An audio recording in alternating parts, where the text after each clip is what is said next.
the playfulness, if not decadence, of the Minnesinger tradition begins to invite a certain moralistic self-critique over time. And we have this one example from a poet known only as Alexander the Wild, called Strawberry Picking, that starts to criticize some of the love poetry and the focus on passion and sexuality that takes a somewhat dark turn towards the end there, suggesting that there's some consequences perhaps to the wantonness that the whole troubadour tradition has invited, perhaps in Germany, perhaps broadly throughout Europe. And but he does it within the traditions of that playful Minnesinger voice, the fun of it, the musicality of it, the lusciousness of it, is all suddenly packaging a very different message or a very different awareness. And the play between the form and the content is troubling. It can be a bit of an indictment of the reader. It can be, it can also suggest perhaps even hypocrisy on the part of the author. If you're, if you are sweetening your stern message in this way that you are, perhaps you are giving into the same luxury and moral laxity that that you are condemning in form or in content. It's a question. It's a fair question. It's a traditional critique of art in general. But it's this is a very interesting little an interesting little lyric from the late 13th century. Long ago, when we were children, in the time that spanned the years, when we ran across the meadows, over from those, now back to these, there, where we at times found violets, and now see cattle leap for flies. I remember how we sat deep in flowers and decided which girl was the prettiest. Our young looks were radiant then, with a new garland for the dance, and so the time goes by. Look, there we ran to find strawberries, ran to the beach from the fir trees, over sticks and stones, as long as the sun shone. Then a forester called out through the branches, "Come along, children, go home." All our hands were stained, picking strawberries yesterday. To us it was nothing but play. Then, again and again, we heard our shepherd calling and moaning, "Children, the forest is full of snakes." One child walked in the tall grass, started, and cried aloud, "Children, right here, there was a snake. He has bitten our pony. It will never heal. It must always remain poisoned and unwell." "Come along, then, out of the forest. If you do not now make haste, it will happen as I say. If you are not sure to be gone when the forest while there is day, you will lose your way, and your joy will become a moan.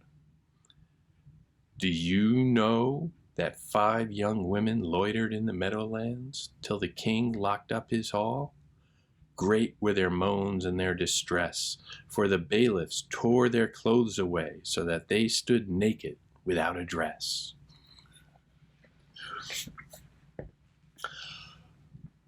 That got dark. That was that's a really strange little twist towards the end there. The setup is all sweetness and light. It is very strawberry-ish. There's a Edenic simplicity in the "when we were children," so Arcadian, so simple, so uncomplicated, so innocent. And the playfulness of the verse, you can hear it. Just, I mean, it's hard without A, the music, and B, the original German. But the simpleness of the language, we ran across the meadows, over from those, now back to these, just kind of a cliche, kind of a simple little fluff of language that really doesn't convey so much, but is just put in as language, as playful beauty, without much oomph to it. That comes up occasionally throughout with these little cliche sayings, these little placeholders that are supposedly rather, empty of matter, but that just keep the meter and the music going. Phrases like "and so the time goes by." Which gives a kind of the indulgence of these children laying around, debating which girl is the prettiest. Ran across from the birch to the fir tree, over sticks and stones, as long as the sun shone. Again, very, very, very empty. Very cliche, perhaps, yeah, but it's not really saying that much. These are just phrases that keep the sound going. And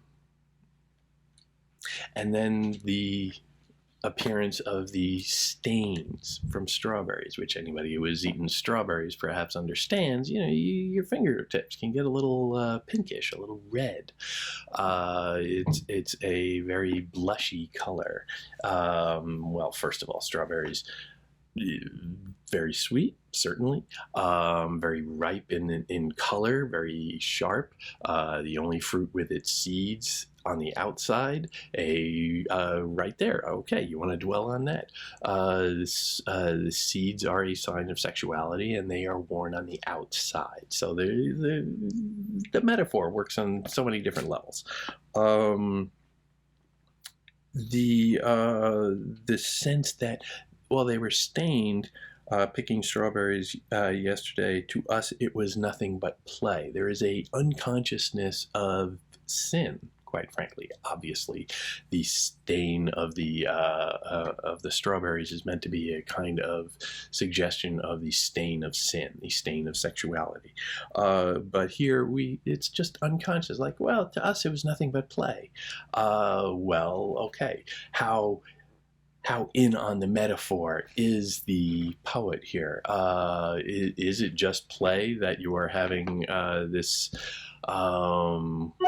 fruit, or is it just play that you are experimenting with sexuality? A little uncertain there. Then again and again we heard, yet to us, it implies when it says, to us it was nothing but play.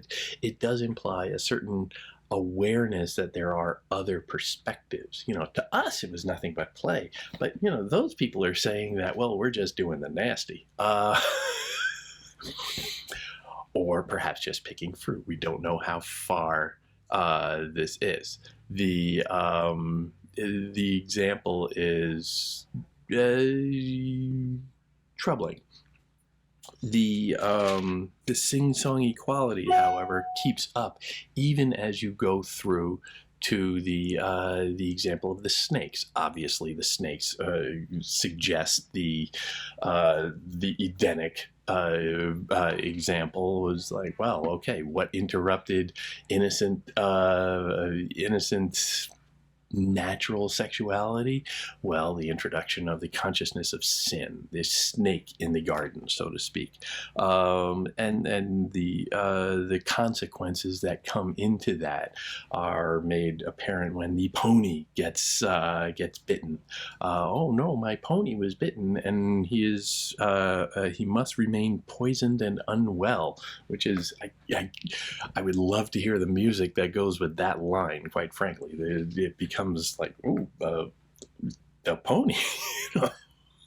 It's a song where the pony gets sick, and how do you make that happy? So there is this tonal shift as the poem gets more and more, or the song literally gets more and more disturbing and dark, but the music is still going on.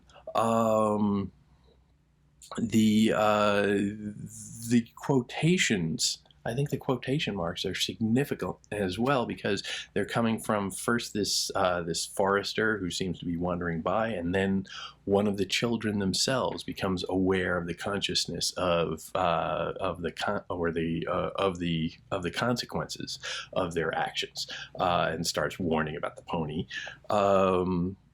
And starts trying to usher them out of the forest, the Arcadian, idyllic, Edenic, wild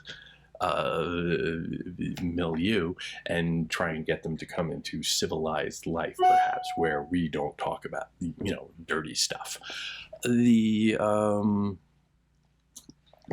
quotation marks, however, drop off for that last stanza.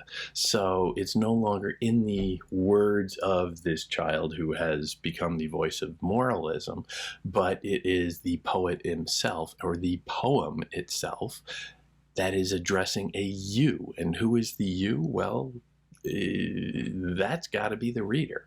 Do you know that 5 young women, and there they're telling a story which the footnote tells us is somewhat common in the day, but it's a deeply disturbing assault on these young women who loitered in the meadowlands, perhaps young women who are out in the fields doing what young people can do in the fields, but they are a little late getting back to the palace or the compound, and so they are punished rather severely for that, and if not, it seems almost sexually assaulted, so that the bailiffs tore their clothes away so that they stood naked without a dress, where we're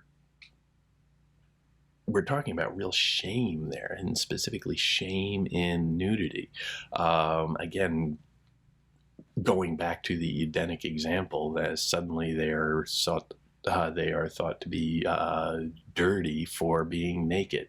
They should be ashamed of their bodies, and so, just like Adam and Eve have to put on the fig leaves, these people should be horrified at their own, the evidence of their own physical bodies. It's a troubling little blast from the Teutonic past that we're given in this poem. But it is a natural extension, you can see, a progression from the playfulness of the Minnesinger tradition that always throughout history invites a kind of moralism, a kind of outrage that, well, how are you doing this? But that is significant as well, because it is still a song. It is still a poem.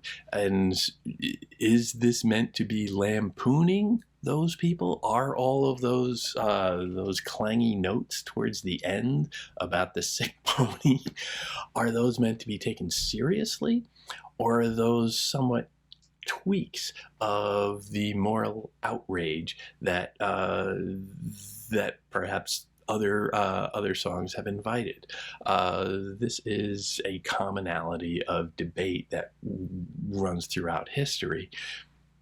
Maybe this poem is somewhat lampooning that, or at least highlighting it and inviting us to be skeptical of it and be a little reserved and critical of that. It's not certain. There is that voice, though. So whether it is this poem that is specifically voicing the hesitation, the moralism, the outrage, in lampoon, or just reporting it, or even advocating it, or propounding that position, is uncertain. But it does clock that there was this kind of debate within the tradition of, yeah, the joy of love, of the extension of the troubadour tradition, is terrific. But it can lead to some consequences. And we need to be aware of that. And those consequences, as always in world history, but particularly in a deeply Christian context here, has some sexual and moral significance that the poet, let's say, or the poem specifically, demands recognition of.